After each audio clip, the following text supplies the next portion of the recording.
Hello hello hello hello hello champions, we are live. तो आवाज वगैरह सब कुछ क्लियर है? आओ देख लेते एकदम।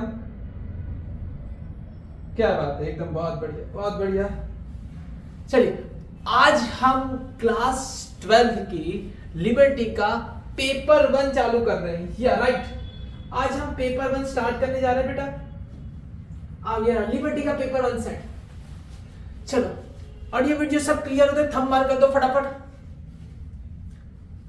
ओके ओके, वेरी गुड, बहुत बढ़िया, आग लगा दी तुमने तो यार। चलो, लिबर्टी का पेपर 1 स्टार्ट हो चुका है। चलिए, आज हम तकरीबन क्लास कितनी होगी, ढाई घंटे के आसपास की जाएगी। 2.5 घंटे, हाँ 2.5 घंटे के आसपास की होगी।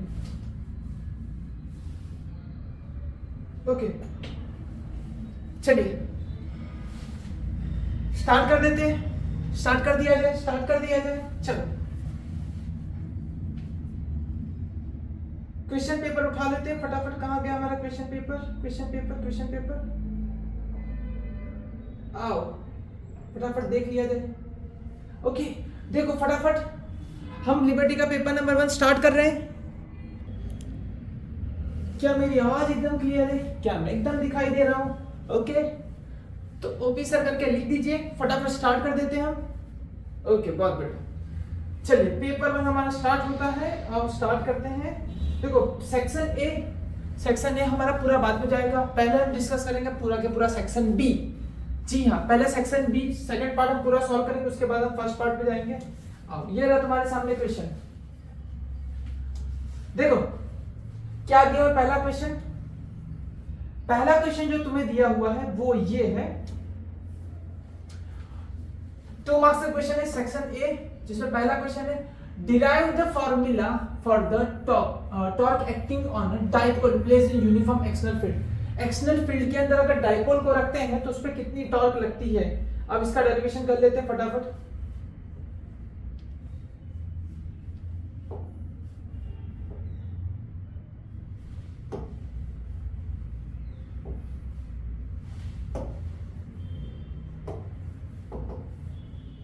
डन, चलो स्टार्ट कर रहे हैं। Derivation number 1, torque acting on when dipole is placed in uniform electric field. Electric field ही था कि मैग्नेटिक फील्ड था, वो क्रॉस वेरीफाई कर लेते हैं। इलेक्ट्रिक फील्ड या magnetic field, uniform external electric field. चलो,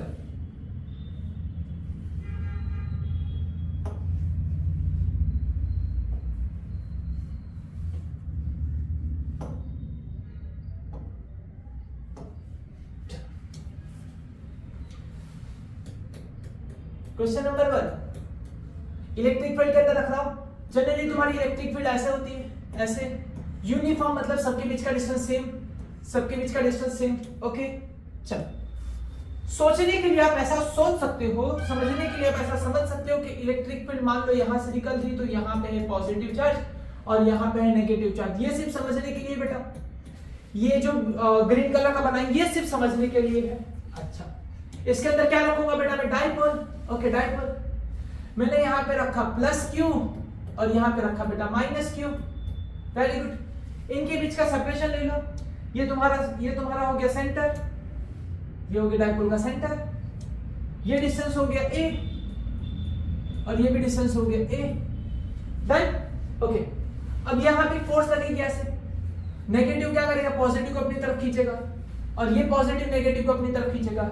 ये ऐसा कह सकते हो, नेगेटिव चार्ज पे फोर्स कहां लगती है? In the direction of electric field, है ना? ऐसे इलेक्ट्रिक फील्ड ऐसे जा रही है, पॉजिटिव चार्ज पे इलेक्ट्रिक फील्ड कहां पे लगती है? इन द डायरेक्शन, और नेगेटिव चार्ज पे opposite to electric field. Electric field से उल्टा, पॉजिटिव खींचता है नेगेटिव को और नेगेटिव पॉजिटिव को खींच लेगा, खत्म। अच्छा, अब क्या देखना,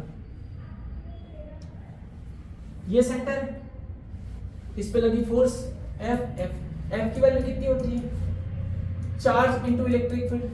एफ की वैल्यू कितनी होती है बेटा? Charge into electric field. मुझे निकालना है टॉर्क।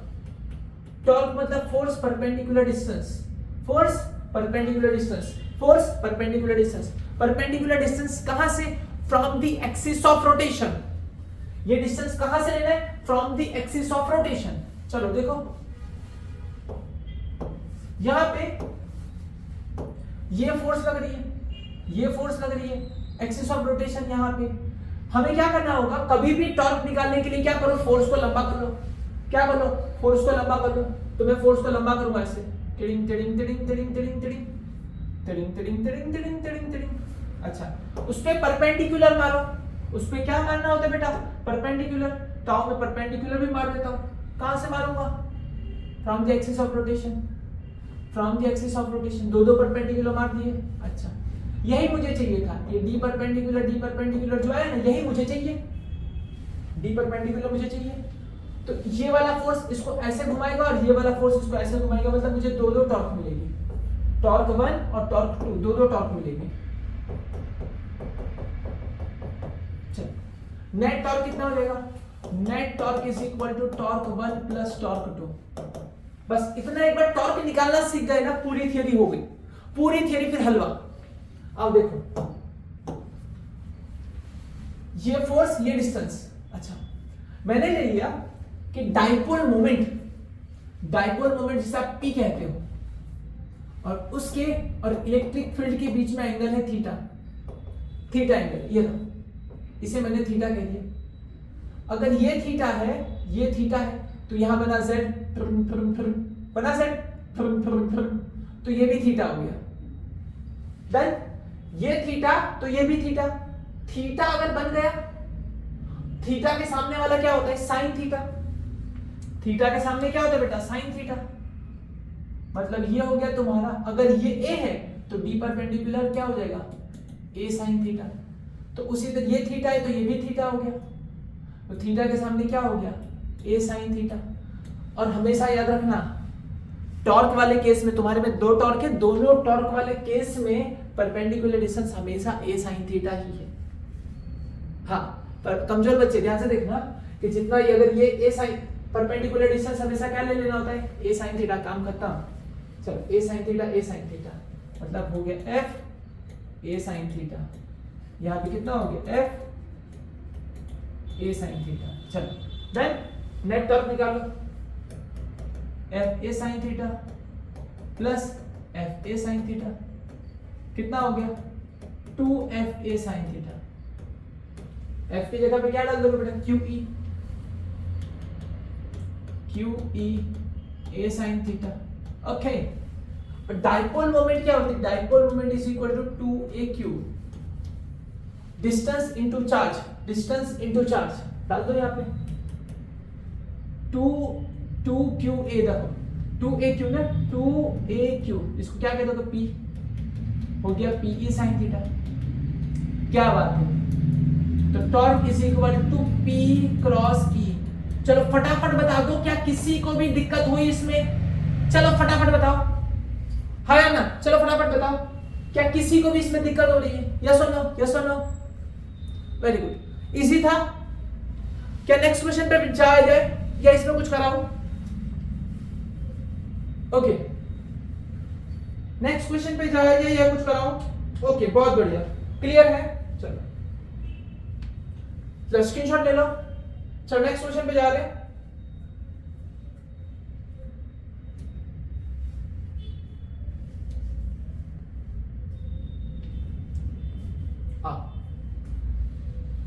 क्या दिया हुआ है? An infinite line charge produce electric field. इतनी इलेक्ट्रिक फील्ड बना दी है। Distance, calculate the linear charge density. क्या निकालना है हमें? Linear charge density. हमें ये वाला फॉर्मूला लगाना है। एप्लीकेशन, गॉस लॉ की एप्लीकेशन नंबर 1, गॉस लॉ की एप्लीकेशन नंबर 1 आओ देख लेते हैं। देखो पेपर हमारा स्टार्ट हो रहा था, हमारे हैं यहाँ पे सेक्शन 1 पे।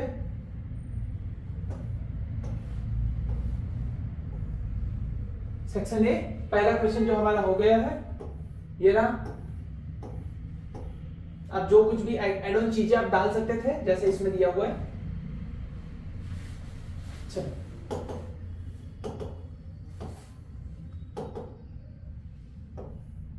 कैसे क्या हुआ? हाँ चलो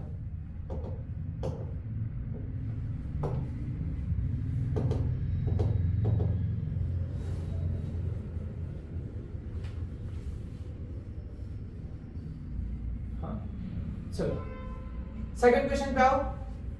हमें क्या दिया था, लीनियर चार्ज डेंसिटी निकालना है, इलेक्ट्रिक फील्ड दिया हुआ इनफाइनाइट वायर का, इनफाइनाइट वायर का हमें इलेक्ट्रिक फील्ड दिया हुआ। चलो देखो सेकंड क्वेश्चन, सेकंड क्वेश्चन में क्या दिया बेटा, हमें इलेक्ट्रिक फील्ड दे रखी है। कितनी इलेक्ट्रिक फील्ड थी बेटा, 9 × 10⁴ न्यूटन पर कूलम। हमें डिस्टेंस दे रखा था r = 2 सेंटीमीटर, सेंटीमीटर को अगर मीटर लिखो तो क्या हो जाएगा 2 × 10⁻² मीटर। ओके, डिस्टेंस दे रखा है। अब इन्होंने क्या पूछा है कि लैम्बडा की वैल्यू निकालो, बट कौन सा, हमें वायर दे रखा है, वायर इनफाइनाइट लॉन्ग वायर जिसमें चार्ज है ऐसे तुरंत तुरंत तुरंत तुरंत तुरंत तुरंत तुरंत तुरंत। इनफाइनाइट लॉन्ग वायर की वजह से इलेक्ट्रिक फील्ड कितनी बनती थी, फॉर्मूला बताओ जल्दी फटाफट, जल्दी जल्दी। 2k λ/r क्या होता है बेटा, 2k λ/r, 2k λ/r electric field का। r स्मॉल कर दो, चलो 2k λ/r। कोई कंफ्यूजन, कोई कंफ्यूजन, हाई या ना बिलो, नहीं है। चलो r यहां पे ले लो, इलेक्ट्रिक फील्ड यहां पे ले लो, 2k λ/r electric field. 2k की वैल्यू 9 × 10⁹। अच्छा लैम्बडा निकालना है ना, हाँ तो हम क्या करेंगे, सबको यहाँ पे ले लेंगे, ER / 2k = लैम्बडा। E की वैल्यू ये रही है 9 × 10⁴, R की वैल्यू ये रही 2 × 10⁻², 2 k की जगह पे 9 × 10⁹, 2 2 कट गया, 9 9 कट गया, 4 में से 2 चला गया, 9 से ऊपर आया 10⁻⁷। कितना आया 10⁻⁷ coulomb per metre, coulomb per metre. चलो आओ देखिए,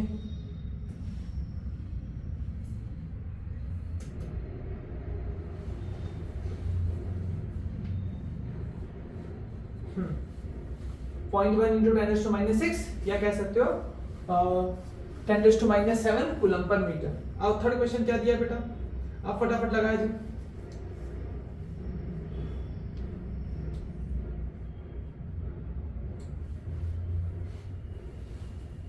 define mobility and by this formula unit and dimensional formula. मुझे क्या निकालना है बेटा, मोबिलिटी निकालना है। क्या निकालना है, मोबिलिटी। चलो क्लियर है, मोबिलिटी निकालना है। मोबिलिटी, इससे क्या हुआ, अबे मोबिलिटी निकालना है। आओ मोबिलिटी निकालते हैं। मोबिलिटी मतलब होता क्या है, देखो यहां पे ये दे रखा है, हम मोबिलिटी निकाल लेते फटाफट। देखो मोबिलिटी का मतलब, देखो तुम्हें शॉर्टकट तरीका देता हूं मोबिलिटी कैसे याद रखी जाती है। देखो मोबिलिटी मतलब म्यू, जिसे आप कहते हो, जिसे आप क्या कहते हो, drift velocity VD upon electric field. Drift velocity VD upon electric field. चलो VD कैसे निकाला जाए, सवाल यहां पे आया। VD मतलब कैसे निकाले, ये ड्रिफ्ट वेलोसिटी है ना, ये क्या है बेटा, ड्रिफ्ट वेलोसिटी। अच्छा ड्रिफ्ट वेलोसिटी मतलब क्या, velocity is equal to acceleration into time होता है। तो उसे को शॉर्टकट कैसे, फार्मूला याद रखना, एक्सेलरेशन इनटू टाइम।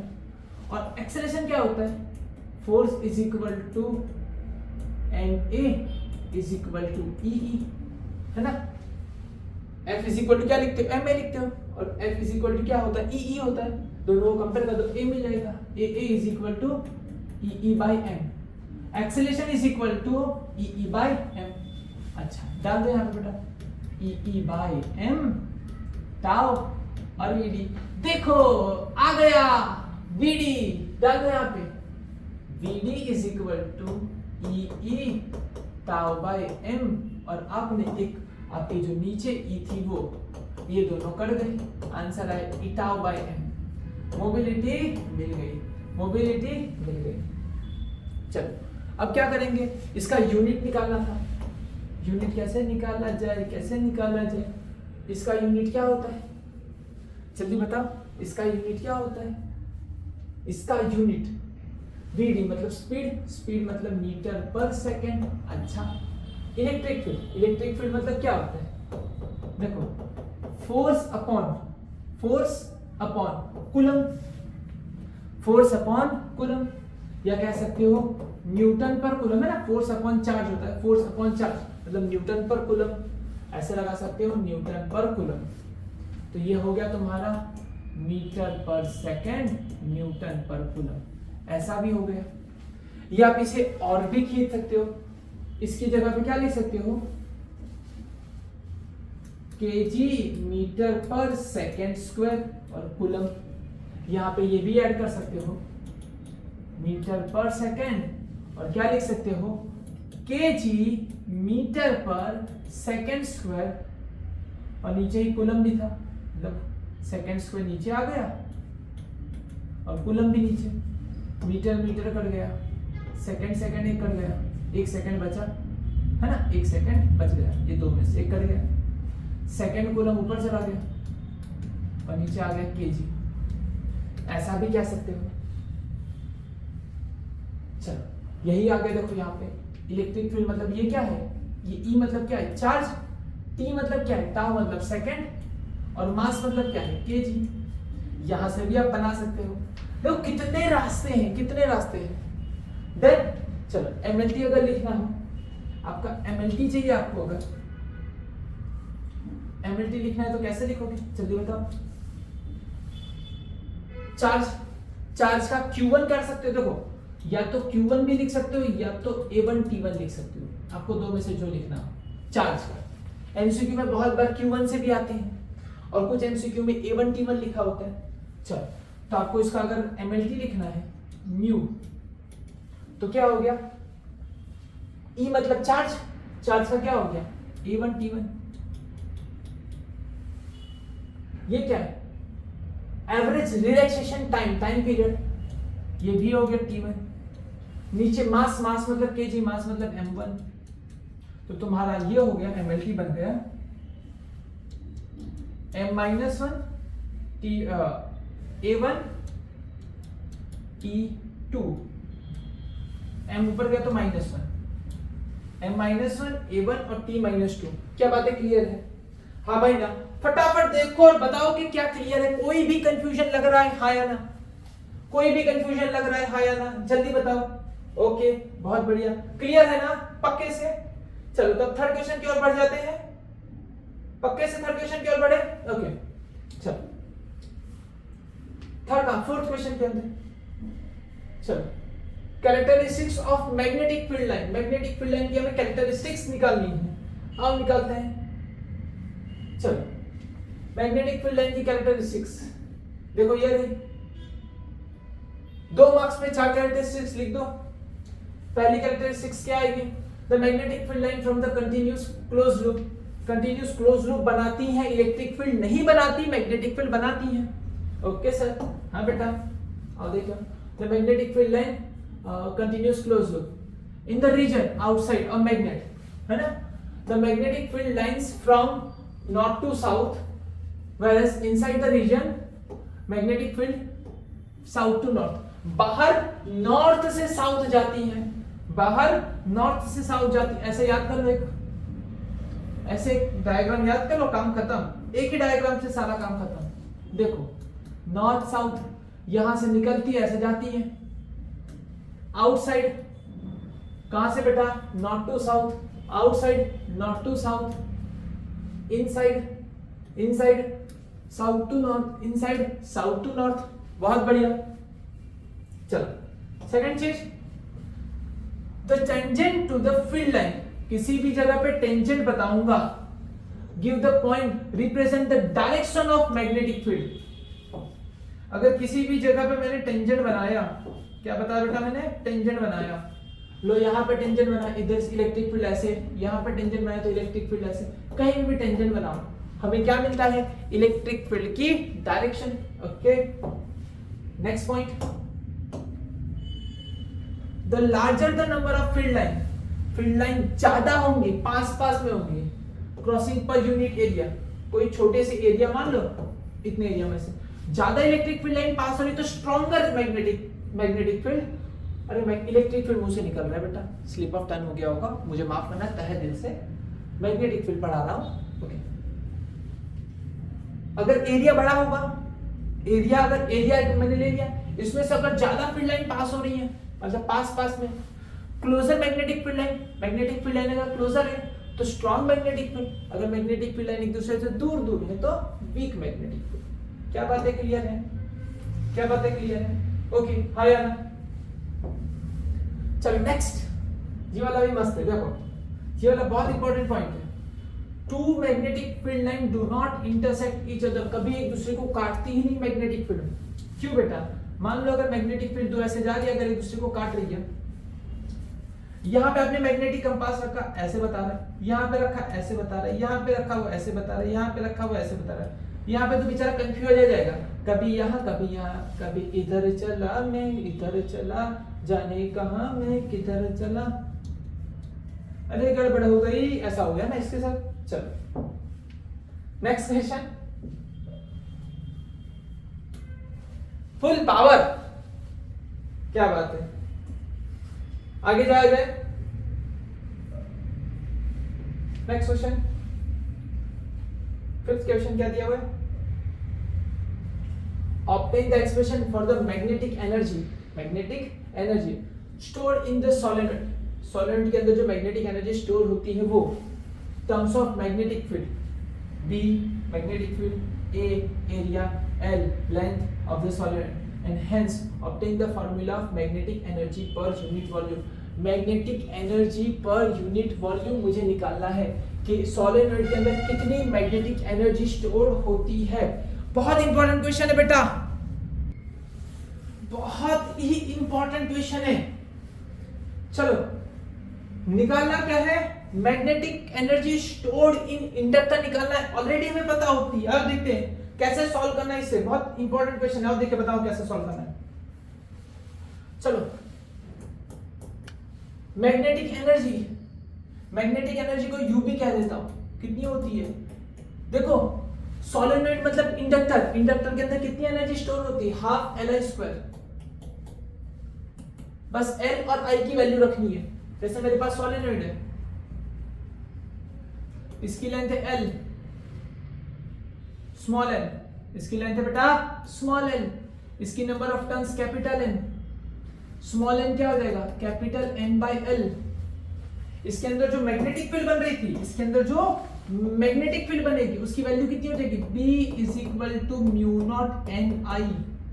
रख दो बेटा, यहां पे भेज दो, B is equal to mu naught N, तुम्हें क्या मिल गया?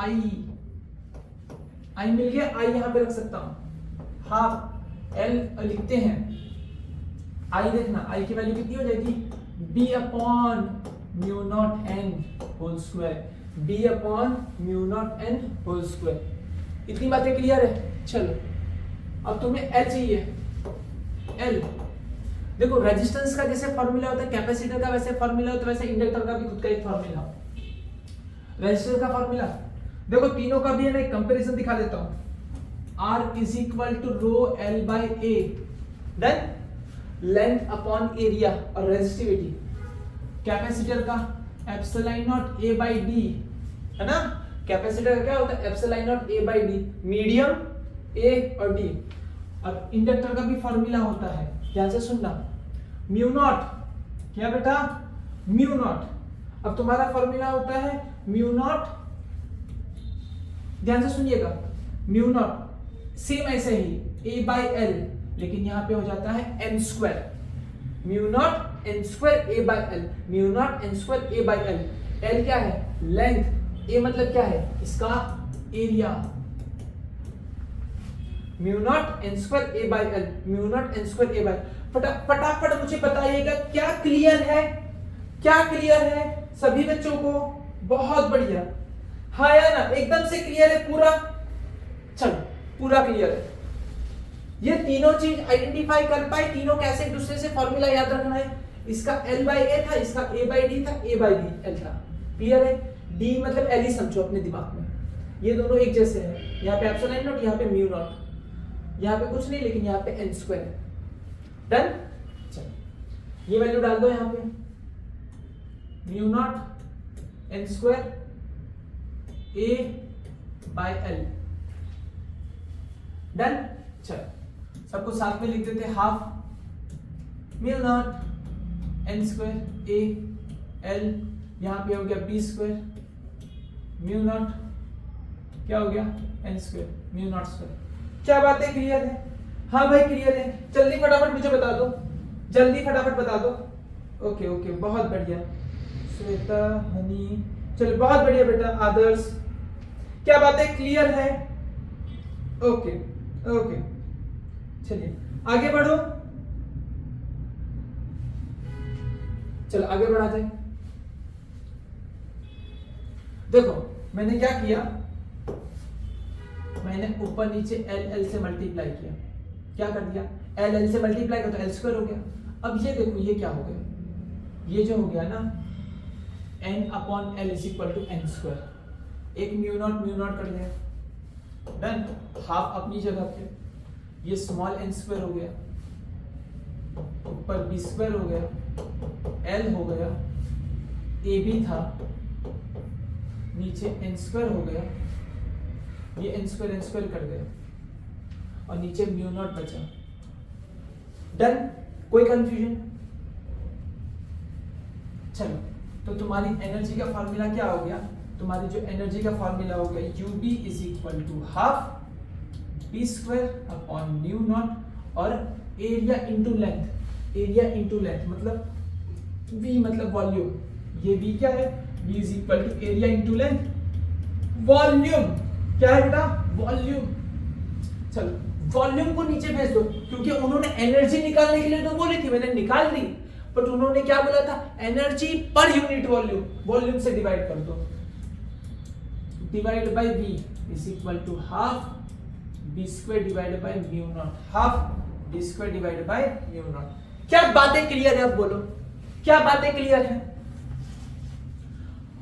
एल आई स्क्वायर था, एल की जगह मैंने ये डाल दिया, एल का फॉर्मूला, आई की जगह क्या है, करंट कौन सा है, सॉलिड का, सॉलिड के अंदर करंट कितना होता है, इतना होता है, डाल दो, सॉल्व कर डाला, इसको लगा ये क्वेश्चन फिर डाला। चलो नेक्स्ट क्वेश्चन, अब नेक्स्ट क्वेश्चन पे बढ़ते हैं,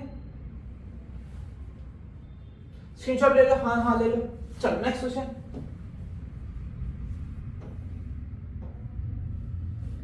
चलो a 100 ohm resistor is connected to 220 volt 50 hertz AC supply. Okay, what is the RMS value of current in the circuit? What is the net power consumed full cycle?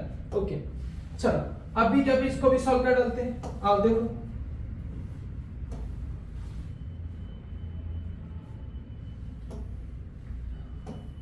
ये हमारा हो गया magnetic field पर energy आ गया। चलो ये रहा, चलो ये वाला क्वेश्चन है, क्वेश्चन नंबर 6 सॉल्व किया जाए। 220 वोल्टेज एसी है, एसी हमने लगा रखा है, फ्रीक्वेंसी है 50 हर्ट्ज, रजिस्टर है, ओनली रजिस्टर है, मतलब तुम्हारा Z इज इक्वल टू क्या होता है, Z का फॉर्मूला क्या होता है, R square plus XL minus XC whole square होता है ना, पर ये दोनों तो है ही नहीं, तो Z इज इक्वल टू क्या हो गया, Z is equal to R, बोलो हाय ना। ये तुम्हारे पास कौन सा वोल्टेज दे रखा है बेटा, आरएमएस वोल्टेज, ये तुम्हें कौन सा वोल्टेज दे रखा है बेटा, आरएमएस वोल्टेज। तो अच्छा, तो तुम्हारे पास करंट कितना आ जाएगा, current is equal to V R M S upon Z, I R M S is equal to क्या हो जाएगा, V R M S divide by Z. V R M S कितना है 200, रजिस्टर कितना है, Z is equal to R, Z is equal to R, R is equal to 100, कितना आया 2.2 ampere.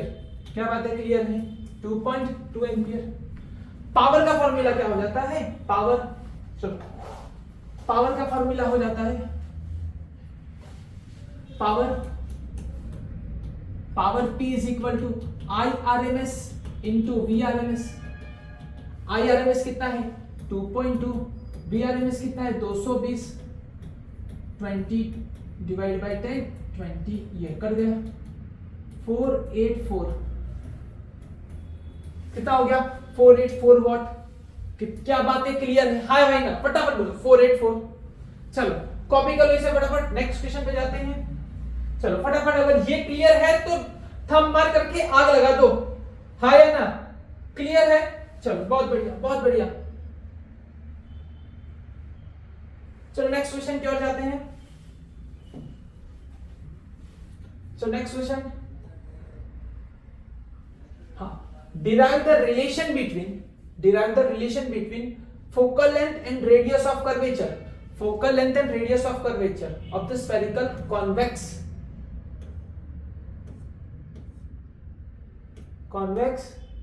अच्छा,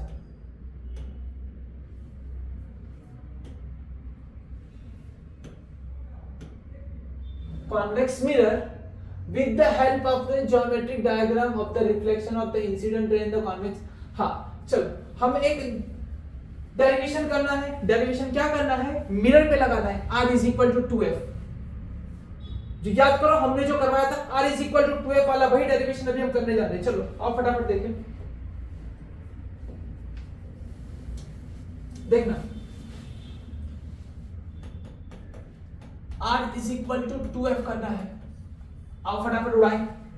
अभी 2 मिनट में ये भी खत्म. मिरर लिया, देन चलो ये मिरर लिया. ये मिरर पे अगर मेरे रे को भेजा हूं, देखो ये तुम्हारा फोकस है और ये तुम्हारा सेंटर ऑफ कर्वेचर है. देन चलो कहीं पे भी रे को रखो, कहीं से भी लाइट को भेजो. मान लो पैरेलल रे आती है. पैरेलल रे ऐसे आई, आफ्टर रिफ्लेक्शन कहां से आती है बेटा? एफ में से. ऐसे गई. तुम नॉर्मल कहां से बनाते हो? नॉर्मल जो बनता है वो सेंटर ऑफ कर्वेचर से बनता है. ऐसे ये रहा नॉर्मल. रे हमेशा angle of incidence is equal to angle of reflection. Angle of incidence is equal to angle of reflection. Okay, अगर देखा जाए तो ये z बना तड़ंग तड़ंग तड़ंग, यहां से तड़ंग तड़ंग तड़ंग, तो ये भी थीटा है ना. चलो ये बड़ा वाला z बना, तो ये कितना हो गया? 2 थीटा. बहुत बढ़िया. अब इसमें एक 2 कंडीशन है. 2 कंडीशन क्या है बेटा? तुम्हें मिरर जो है ना, तुम ये जो मिरर इतना पतला लिए हो ना, इतना पतला मिरर नहीं लेना है. पहली बात, ये जो आपने मिरर लिया है वो मिरर को इतना पतला लेना नहीं है. ऐसा नहीं लेना है. ऐसे ज्यादा कर्व करके नहीं लेना है. ऐसे ज्यादा कर्व करके नहीं लेना है. मिरर जो होता है तुम्हारे केस में तकरीबन सीधा, तकरीबन पूरा सीधा, थोड़ा सा कर्व होता है. अच्छा, अगर मैंने यहां पे ऐसे परपेंडिकुलर बनाया है ना, परपेंडिकुलर बनाया, तो ये P डैश हो गया और ये P. कंडीशन क्या है पता है? P dash tends to 0. बहुत छोटा डिस्टेंस होना चाहिए P और P डैश के बीच में. Second condition, rays are paraxial. Rays are paraxial. Rays हमेशा कैसी होनी चाहिए? पैरा एक्सियल रेज होनी चाहिए. 2 कंडीशन लगा लो, काम खत्म. फिर हो गया, फिर तुम्हारा काम खत्म. देखो आओ अब भी 2 उड़ा देते बेटा. चलो ये वाले, अगर इस ट्रायंगल में इसे मैं H कह दूं, tan थीटा लगाओ. According to diagram as shown in diagram, tan theta कितना होगा? सामने वाली पास वाली, सामने वाली पास वाली, ये डिस्टेंस होता है r और ये डिस्टेंस होता है f. बट इस तरफ है तो -f और ये -r. ये 0,0 की इस तरफ है ना, कोऑर्डिनेट सिस्टम के हिसाब से ये इस तरफ है, तो ये -r और ये -r. tan थीटा लगाओ. ये ले tan थीटा, सामने वाली पास वाली, सामने वाली पास वाली, सामने वाली पास वाली, सामने वाली h पास वाली -r, सामने वाली h पास वाली -r. 2 थीटा लगाओ, इस पे लगाओ छोटे वाले पे, सामने वाली h पास वाली -f. f. चलो क्या इतनी बातें क्लियर है? अब यहाँ पे एक थर्ड नंबर की condition, if theta is very small, if theta is very small, then tan theta is nearly approximately equal to theta. tan theta किसके बराबर है? थीटा के बराबर. tan theta किसके बराबर है? थीटा के बराबर है. तो theta is equal to h upon -r and 2 theta is equal to h upon -f. क्या बातें क्लियर है? थीटा tan थीटा की जगह पे थीटा, tan 2 थीटा की जगह पे भी 2 थीटा आएगा. क्लियर है? थीटा की वैल्यू यहां पे रख दो. थीटा की वैल्यू अगर मैं यहां पे रखूंगा h की जगह पे 2 थीटा की जगह पे h upon -r. H upon minus F, minus minus cut, H H cut, F यहाँ पे आर यहाँ पे, एफ यहाँ पे चला जाएगा 2f is equal to R. लो डेरिवेशन हो गया। क्या बात है, अब क्लियर है? बोलो अब ये डेरिवेशन टफ था टफ? जल्दी बताओ, टफ था कि नहीं था? जल्दी चलो स्टार्ट करें नेक्स्ट क्वेश्चन जल्दी से। क्या बात है बेटा, दिल मत बना, आग बना दो, आग बना दो। अगर क्लियर हो रहा है तो आगे बनाओ। क्लियर है? बहुत बढ़िया। हाँ बेटा, ये कॉन्केव मिरर का था, कॉन्केव मिरर। उस तरीके से कॉन्वेक्स मिरर पे भी हो सकता है, उस तरीके से कॉन्वेक्स मिरर पे भी हो सकता है। चलो ओके, नेक्स्ट क्वेश्चन पे बढ़ रहा हूं। चलो ठीक है, इसका स्क्रीनशॉट लेना है तो ले लो, मैं नेक्स्ट क्वेश्चन पे बढ़ रहा हूं। चलो नेक्स्ट क्वेश्चन।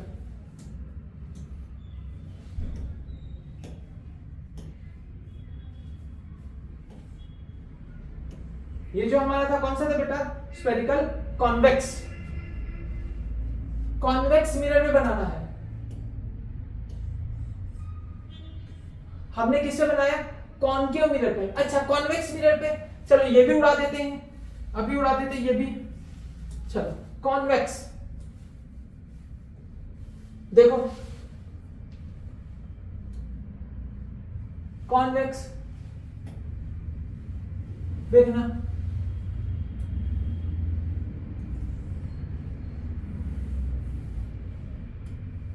ज्यादा गोल नहीं, सीधा रखना। हाँ चलो, ये रहा P, देन चलो ये रहा तुम्हारा F और ये रहा तुम्हारा C। चलो रेस पैरेलल आती है, पैरेलल रेस कहां से जाने की कोशिश करती है? F में से जाने की कोशिश करती है, ऐसे निकल गई ऐसे। अच्छा नॉर्मल कहां से पास होता है, फटाफट बता दो।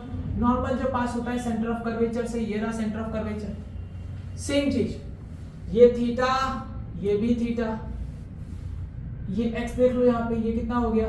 थीटा। देन फिर से देखना, ये ऐसे बना तुड़ुम और तुड़ुम, ये एक्स बना। देन चलो फिर से ये मिटा देता हूं, यहाँ पे थोड़ा सा ऐसे डायग्राम देखना, डायग्राम फिर से देखो, ऐसे बनाओ, ये हो गया। चलो एफ सी, चलो यहां पे पहले एक ऐसे लाइन मान लो रेफरेंस के लिए, नॉर्मल। चलो इधर से अब एक रे को भेजो, रे कौन सी है? पैरेलल रे, पैरेलल रे,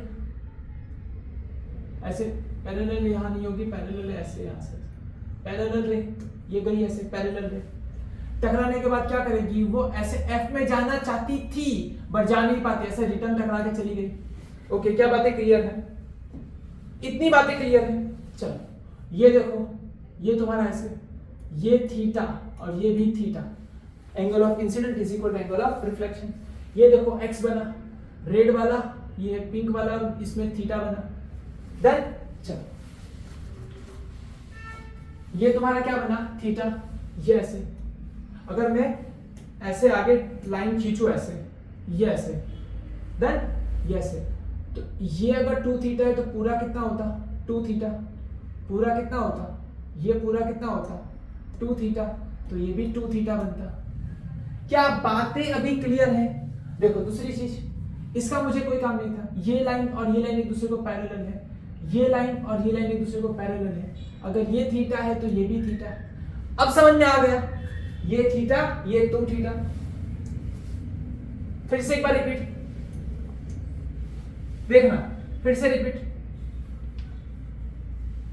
ये एक रेफरेंस लाइन, कहां से बेटा? सी से। फिर आपने एक और लाइन लगा लेनी बेटा यहां से, जो कहां जा रही बेटा? एफ में। ये पैरेलल रे। चलो ये थीटा, ये थीटा। क्या ये लाइन और ये लाइन एक दूसरे को पैरेलल है? हाँ सर। ये लाइन ऐसे काटी, अगर ये थीटा तो ये भी थीटा। ओके, इस लाइन को ऐसे खींच लो अगर मैं ऐसे आगे रेफरेंस के लिए, तो यहाँ पे क्या बन रहा है बेटा? ध्यान से सुनना, देखो z बना है ना। अगर ये 2 थीटा है तो सामने वाला भी पूरा 2 थीटा। x होता है ना, ये 2 थीटा तो ये भी 2 थीटा, z बना टन टन टन, तो ये भी 2 थीटा। क्लियर है? अच्छा चलो हो गया काम। सेम डेरिवेशंस, कंडीशंस तो वही, pp dash tends to 0, pp dash tends to 0, ये रहा p डैश और p है ना, और इसको नाम दे दो h, p dash tends to 0। अरे इज आर पैराक्सियल कंडीशन से theta is very very small, tan theta is equal to theta, वो सब नहीं लिख रहा, वो लिख लेना। चलो ये लिख दो, tan थीटा लिखो,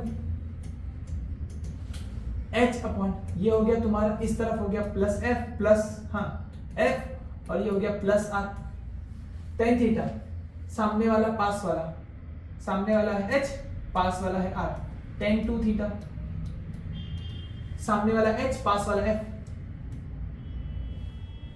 f क्लियर है?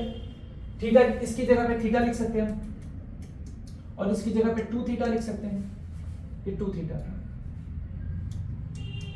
कंपेयर कर लो, h अपॉन r कर गया, तो तुम्हारा यहां से बन गया r is equal to 2h, r is equal to 2। क्या बातें एकदम क्लियर है? हाँ भाई ना, जल्दी बता दो।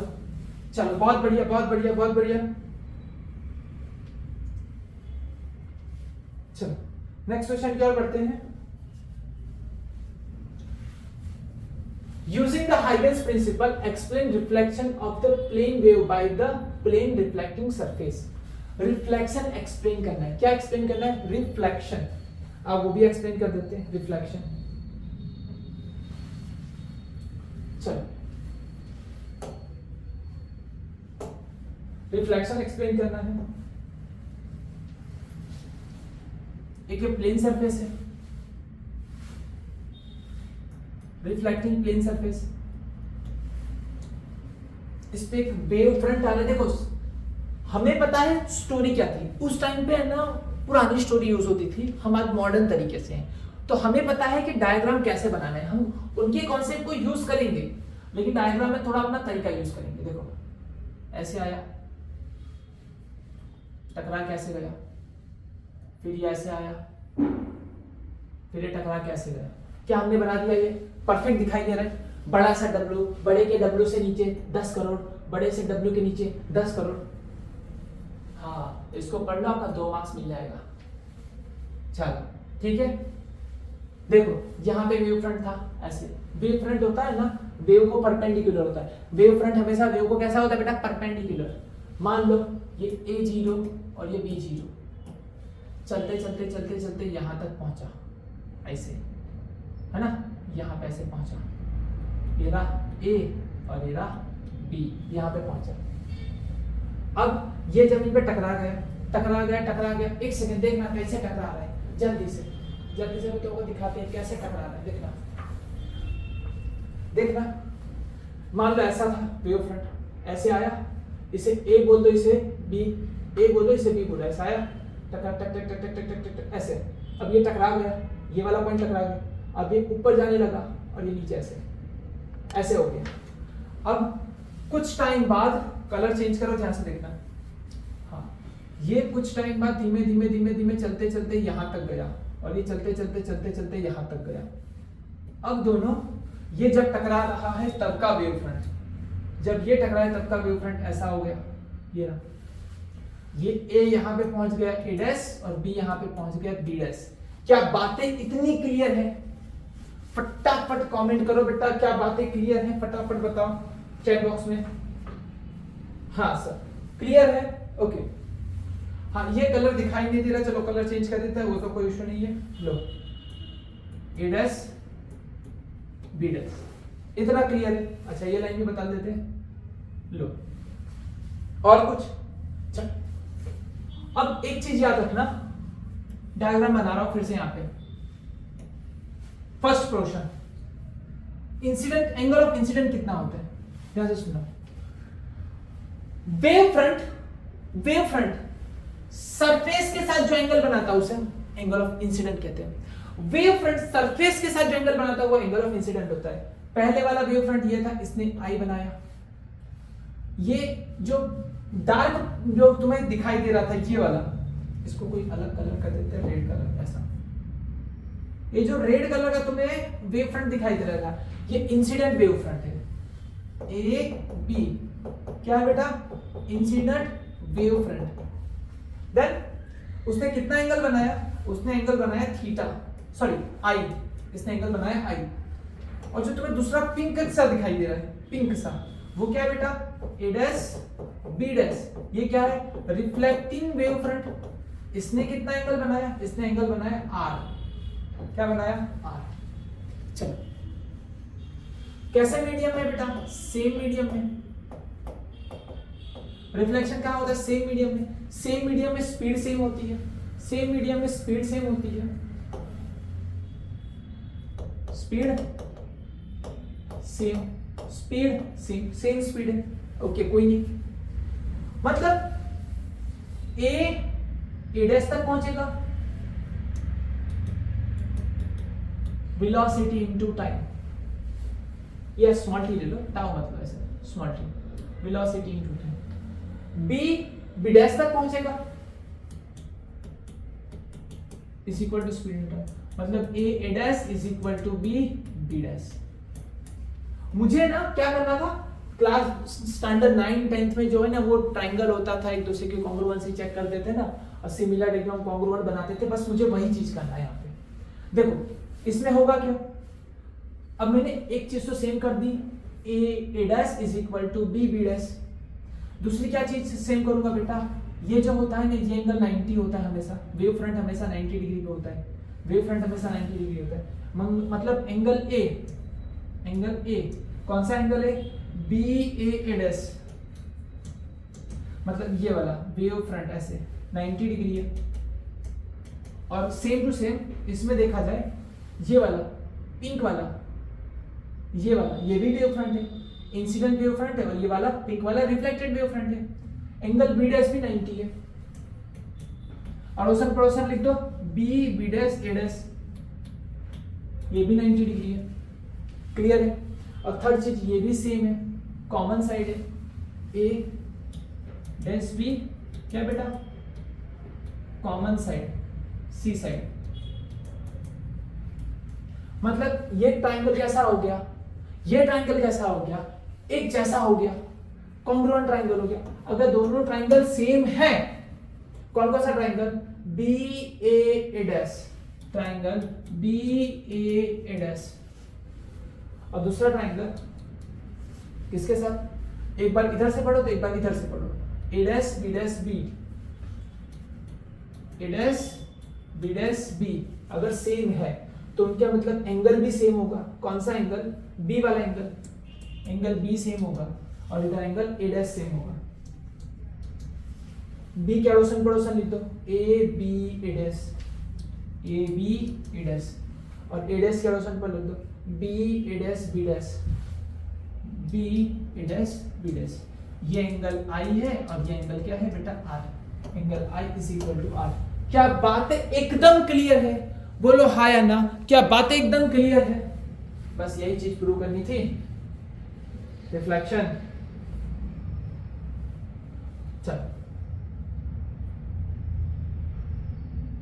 चलो क्लियर है?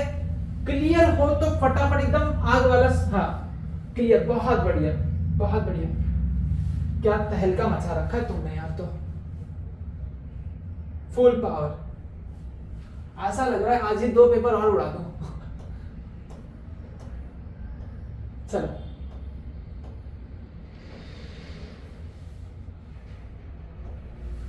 चलो, ये वाला हो गया था, पैराक्सेलेन आर इज इक्वल टू 12 पूरा प्रूव कर दिया। फिर ये वाला है, ये जो डायग्राम इसमें नहीं दिया है बट इन्होंने ये सारा डेटा बता रखा है जो आपको कहीं ना कहीं अंदर ऐड ऑन करने के लिए काम आएगा। चलो नेक्स्ट क्वेश्चन की ओर बढ़ते, ये वाला जो दे रखा है हमें। चलो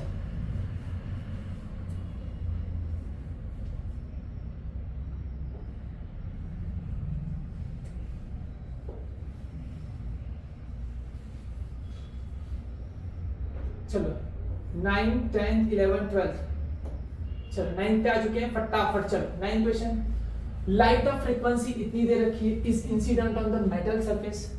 इतनी फ्रीक्वेंसी मेटल सरफेस पे जा रही है। अच्छा, इलेक्ट्रॉन विथ मैक्सिमम स्पीड दे रखा है कि इतनी मैक्सिमम स्पीड से बाहर आ रहा है, मतलब उसकी kinetic energy. What is the threshold frequency of photon, है ना, थ्रेशोल्ड फ्रीक्वेंसी। और बहुत ही चुन्नू मुन्नू से क्वेश्चन होते हैं ये, बहुत ही चुन्नू मुन्नू ये वाला चैप्टर के। चलो से मुझे क्या बता दो, मुझे फ्रीक्वेंसी और वो दे रखा है, बस मुझे वही चाहिए था। हाँ चलो देखो, किसी भी मेटल सरफेस पे कोई फोटोन आ रहा है, उसके पास एनर्जी होती है, वो मारता है मेटल सरफेस पे एनर्जी को, उसमें से इलेक्ट्रॉन बाहर निकलता है। बाहर निकलने के लिए उसको कोई काम करना पड़ता है, तो उसको कुछ रिक्वायरमेंट होती है कि इतना दोगे तभी मैं निकलूंगा, उसे कहते हैं वर्क फंक्शन। और बची हुई एनर्जी को वो कहां पे यूज कर पाता है, या तो वेस्ट या तो काइनेटिक एनर्जी में। अगर वेस्ट जीरो है तो सारी की सारी एनर्जी काइनेटिक में यूज हो जाती है, अगर वेस्ट है तो सारी के सारी काइनेटिक में यूज नहीं कर पाता है। लेकिन तुम्हारे सिलेबस में वेस्ट का कोई मतलब नहीं है। चलो इसकी जगह पे लोग काइनेटिक मैक्स कर देते हैं। अच्छा, मैंने क्या भेजा है बेटा, फ्रीक्वेंसी की लाइट, तो इधर हो जाएगा h, फ्रीक्वेंसी है ना, तो h कर दो। अच्छा, इधर क्या कर सकता हूं, हाफ mv² कर सकता हूं।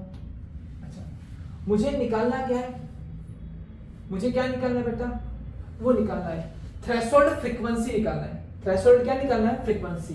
तो फ्रीक्वेंसी लगा देता है इधर, इसमें जो f लिखा जाएगा वो थ्रेशोल्ड फ्रीक्वेंसी होगी। अगर इसमें मैं लैम्बडा लिखूंगा hc/λ, तो ये थ्रेशोल्ड वेवलेंथ, अगर ये फॉर्मूला लिखूंगा तो threshold frequency.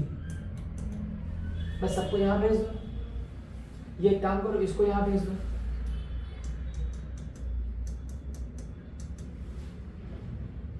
Is equal to h common निकालो, ऐसे किया करो, कैलकुलेशन तुम्हारी बहुत छोटी हो जाएगी। h को नीचे भेज दो,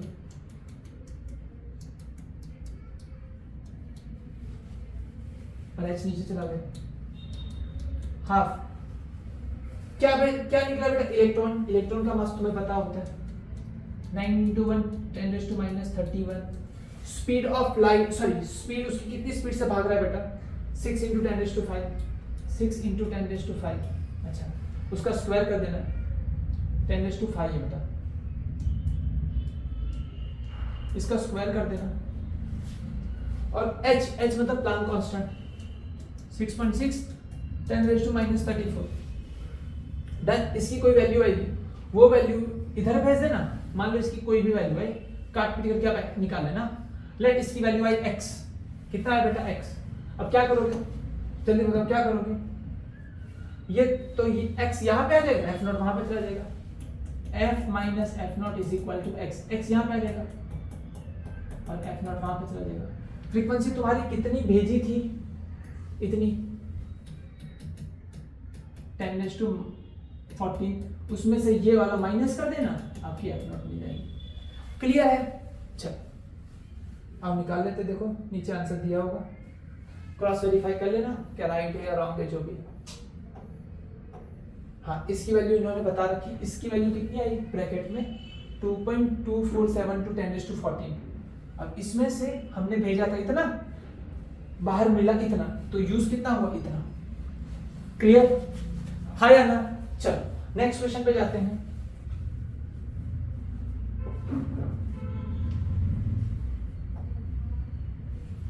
hydrogen atom initially in the ground level, मतलब स्टार्टिंग में ग्राउंड लेवल पे था। Absorb a photon which excited to n = 4 level, मतलब उसने एक फोटोन लिया और उसे सीधा उठा के पटक दिया 4th लेवल पे। Determine the wavelength and the frequency of photon, मतलब जो उसने फ्रीक्वेंसी ली है बेटा, फ्रीक्वेंसी एंड वेवलेंथ, जो फ्रीक्वेंसी और वेवलेंथ ली है वो मुझे निकालना है। चलो ध्यान से सुनिएगा। n = 1 से कहा लिया बेटा, n = 4 पे। ग्राउंड लेवल हाइड्रोजन के लिए क्या होता है 1, और कहां पटक दिया बेटा, जाके सीधा 4 पे। चलो ये वाला क्वेश्चन डन। चलो मैं अपने तरीके से करा देता हूं बेटा, बहुत फास्ट हो जाएगा। चलो सिंपल, कहां से कहां जा रहा है बेटा? Transition to X platform 1 to 4। 1 पे एनर्जी कितनी थी? E1 is equal to -13.6 divide by 1 का स्क्वायर, -13.6। क्या इतनी बातें क्लियर है? और E2 is equal to -13.6 divide by, sorry E4 पे जाना है, 4 पे जाना है, तो 4 का स्क्वायर मतलब होता है -0.85, -0.85। अब इन दोनों के बीच का गैप निकाल लो, इन दोनों के बीच का तुम गैप निकाल लो कि कितना गैप है, कितनी एनर्जी चाहिए। इतनी एनर्जी से बता हुआ था, इतना कर लिया, तो आपको एनर्जी लेनी पड़ेगी। Delta E is equal to E4 minus E1, -0.85 minus plus 13.6। Answer ये भी इलेक्ट्रॉन वोल्ट है और ये भी इलेक्ट्रॉन वोल्ट है। क्लियर? अच्छा, ये आंसर आ गया 12.75 इलेक्ट्रॉन वोल्ट। इतने इसने कितनी एनर्जी ली? 12.75। पर किसमें आंसर बेटा? इलेक्ट्रॉन वोल्ट में। 12.75 1.6 10⁻⁻⁹ किसमें हो जाएगा बेटा? जूल में। अब ये किसमें हो गया? जूल में। अब देख लो कितना आंसर आ रहा है नीचे यहाँ पे इनका, देखो 12.75, हाँ इतना आंसर आ गया। ऊपर वाला मतलब ये जो बता रहे हैं कि ये कितनी एनर्जी, इतनी एनर्जी ली है 12.75। मुझे क्या निकालना है? फ्रीक्वेंसी और वेवलेंथ दोनों। मुझे एनर्जी पता है hc/λ, मुझे एनर्जी पता है hf। लैम्बडा चाहिए, लैम्बडा यहाँ पे hc/e, f चाहिए e/h। h 6.6 10⁻⁻34, c 3 × 10⁸8। एनर्जी कितनी थी? 12.75 है ना, बट इलेक्ट्रॉन वोल्ट में थी, तो जूल में करने के लिए 1.6 × 10⁻⁻19। बहुत बढ़िया। और यहाँ पे फ्रीक्वेंसी चाहिए, E की वैल्यू कितनी थी? 12.75, 1.6 × 10⁻⁻19, अब जूल में हो गया।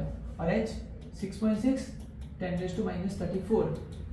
देखो इसका आंसर आ रहा है, फ्रीक्वेंसी का आंसर आ रहा है 3.08 10⁻15 हर्ट्ज। इतना आंसर आ रहा है। डन। और यहाँ पे कितना आंसर आ रहा है? 97.4 × 10⁻⁹ मीटर। ये लैम्बडा मीटर। चलो क्रॉस चेक कर लेना, कैंसर सही है नहीं है गलत है, जो भी है करे करके सॉरी मुझे कमेंट कर देना बेटा, बता देना, ठीक है। चलो अब नेक्स्ट क्वेश्चन पे बढ़ते हैं हम लोग।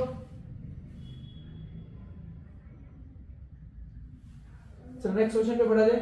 अब right any two features of nuclear binding energy. Nuclear binding energy के मुझे कोई भी दो फीचर्स बताओ। दो फीचर्स न्यूक्लियर बाइंडिंग एनर्जी क्यों होती है, किस लिए होती है? आप देखो यहाँ पे न्यूक्लियर बाइंडिंग एनर्जी मतलब प्रोटॉन और न्यूट्रॉन को जब बांधा जाता है, जब उनको बांधा जाता है, बांधते समय मास रिलीज हो जाता है, मास डिफेक्ट आता है। उस मास डिफेक्ट्स को, मास जो है वो एनर्जी में कन्वर्ट हो जाता है।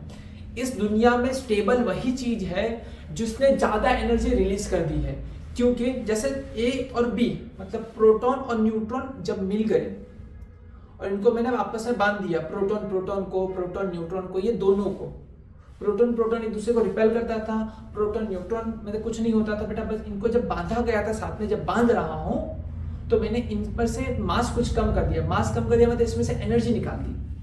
क्या निकाल दिया बेटा? बाइंडिंग एनर्जी मैंने निकाल दी इसमें से। मतलब अब इनकी इतनी ज्यादा वाली एनर्जी निकाल दी है कि अब इनको अलग होना होगा, इनको अब आप लोगों को अलग करना होगा, तो इनको इतनी एनर्जी दो तब जाके अलग होंगे। और इतनी एनर्जी देने के लिए आपको कितना गर्म करना पड़ेगा पता है? न्यूक्लियर बॉम्ब फोड़ना पड़ेगा, मतलब 10⁻⁷ केल्विन तक लेके जाना पड़ेगा।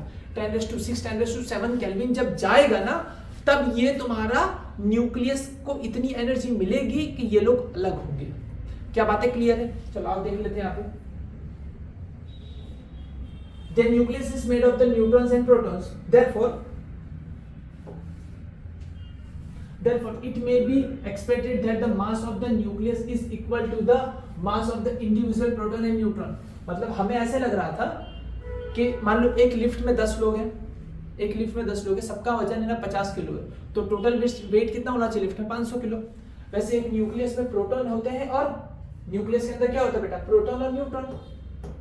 प्रोटॉन इतना, न्यूट्रॉन इतना, मिला दो, टोटल न्यूक्लियस के अंदर इतना होना चाहिए था, but the nucleus mass is found to be always less than the total मास।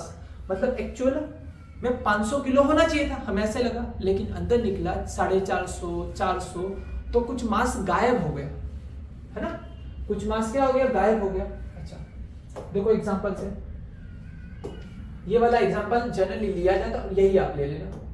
चलो मैंने 8 प्रोटॉन 8 न्यूट्रॉन मतलब 16, चलो तो 8 न्यूट्रॉन है 8 प्रोटॉन है।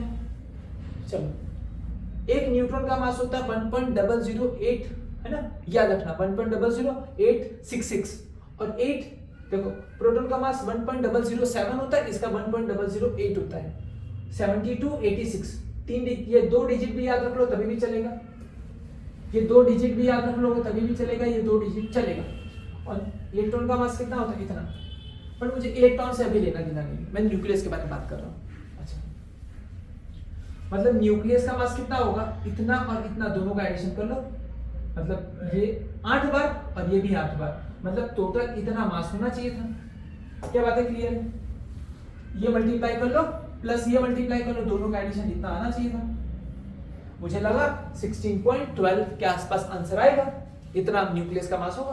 पर जब मैंने स्पेक्ट्रोस्कोपी मीटर की वजह से देखा बेटा, जब मैंने एटम का मास देखा, तो एटम का मास देखने के बाद मैं तो टेंशन में आ गया, क्योंकि मेरा आंसर जो आ रहा है वो कितना आ रहा है बेटा, देखो मेरा आंसर आया इतना, मेरा आंसर आ रहा है इतना, और आंसर एग्जिस्ट कर रहा है इतना। रियलिटी में न्यूक्लियस का मास होता है इतना और मेरा आंसर आ रहा है इतना। मास में कुछ डिफरेंस है, देखो ये कम है और ये ज्यादा है। कितना डिफरेंस था, इससे माइनस ये इतना डिफरेंस आया। कितना डिफरेंस आया, ये माइनस ये इतना डिफरेंस आया। तो एक फॉर्मूला बना दिया गया। एक फॉर्मूला क्या बना दिया गया बेटा, फॉर्मूला तुम्हारा ये बना दिया गया कि आपको मास डिफेक्ट निकालना है। The difference is mass of nucleus is consist of delta m, mass defect कहा जाता है इसे, क्या कहा जाता है, मास डिफेक्ट। अगर आपको मास डिफेक्ट निकालना है तो प्रोटॉन है ना, कितने प्रोटॉन है, देखो Z मतलब प्रोटॉन का नंबर, Z मतलब प्रोटॉन का नंबर, और A माइनस Z मतलब न्यूट्रॉन का नंबर। फिर से दिखा देता हूं ऊपर से, अभी समझ में आ जाएगा, अभी समझ में आ जाएगा। ये ऊपर वाले को A कहते हैं, नीचे वाले को Z कहते हैं। नीचे वाला होता है प्रोटॉन, मतलब इसमें 8 प्रोटॉन है। ऊपर वाला कितना है, 16 में से 8 निकाल दो, 16 में से 8 गया तो कितने न्यूट्रॉन बचे बेटा, 8 न्यूट्रॉन है। अगर मान लो ऐसा होता, इधर मान लो ऐसा 20 होता और इधर मान लो ऐसे 8 होता, तो प्रोटॉन हो गए 8 और न्यूट्रॉन कितने हो गए, 20 में से 8 निकाल दो 12 न्यूट्रॉन। तो ये क्या है, A है और ये क्या है, Z। प्रोटॉन मतलब क्या होता है, Z, और न्यूट्रॉन कितने होते हैं बेटा, A माइनस Z। क्लियर है?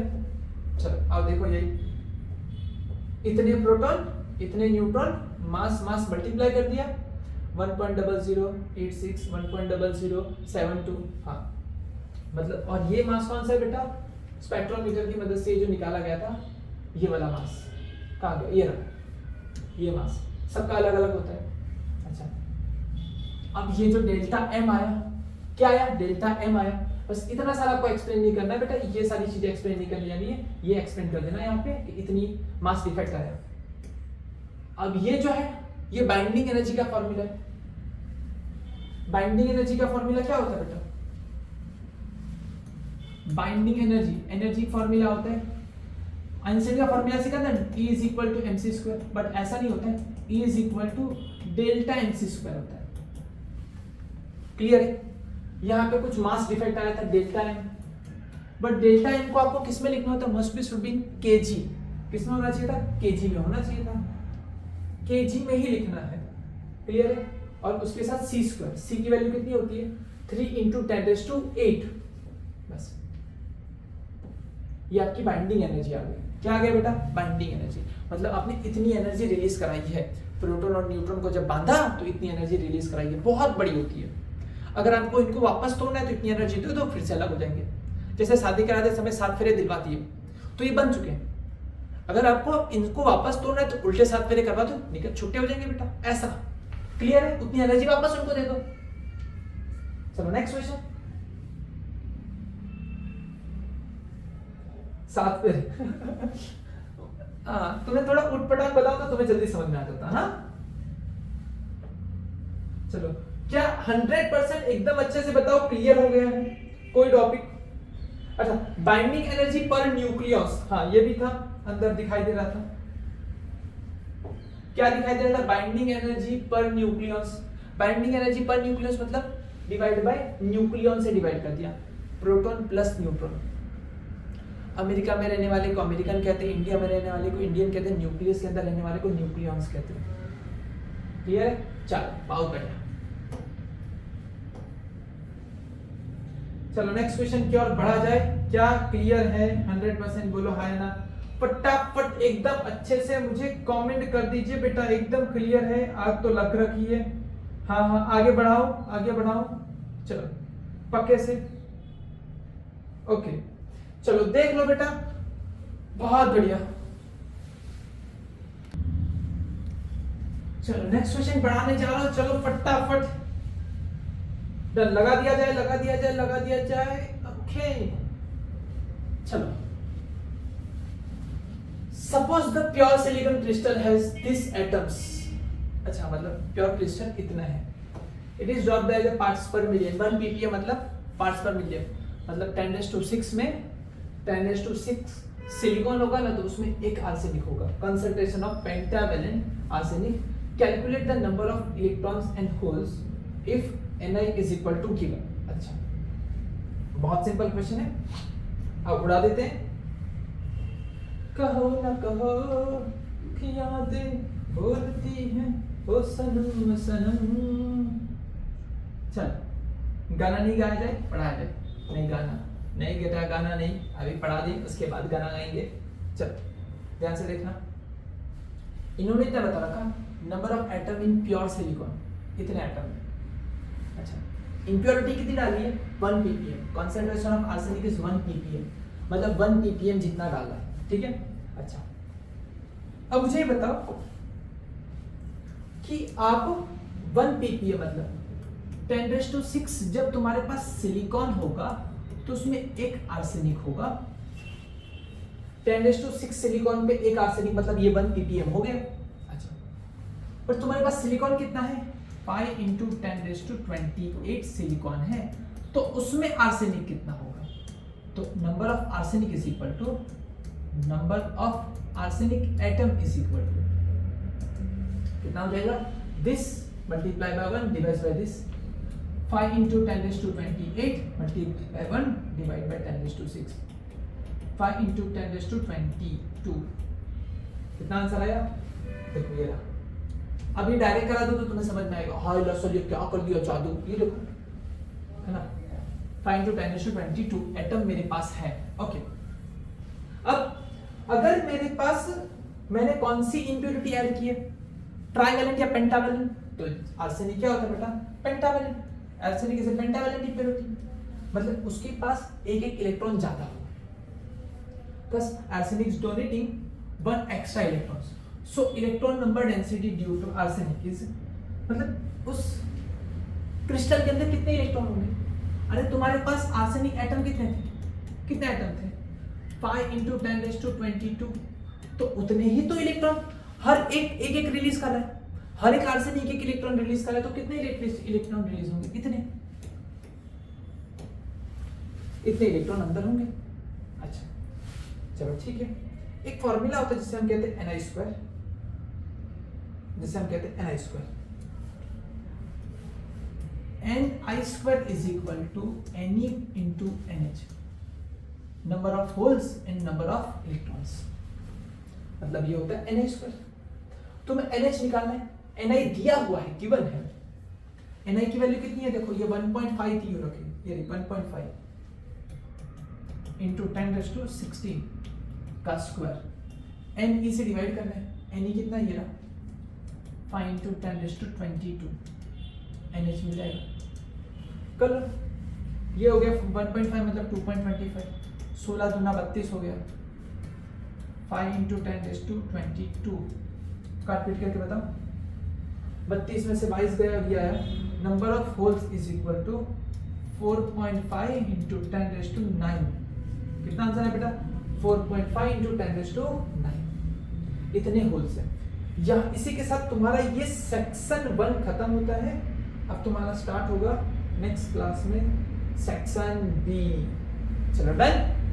चलो इसी तरीके से कल हम फिर इस क्लास में मिलेंगे बेटा और सेक्शन बी का डिस्कशन चलेगा, फिर section C and section D. Clear है? बहुत बढ़िया। चलो, और जिस तरीके से बेटा तुम्हें ऑलरेडी कम्युनिटी कोर्स में तुम्हें बता दिया जाएगा कि क्या शेड्यूल चल रहा है, क्या नहीं चल रहा है, किस दिन कौन सा लेक्चर आएगा, तो उसी हिसाब से सारे लेक्चर्स को अटेंड करते रहिएगा। ठीक है, टाटा बाय बाय, मिलते हैं नेक्स्ट क्लास में। ओके चलो, बहुत बढ़िया बहुत बढ़िया। चलो मैं मिलते हैं नेक्स्ट क्लास में।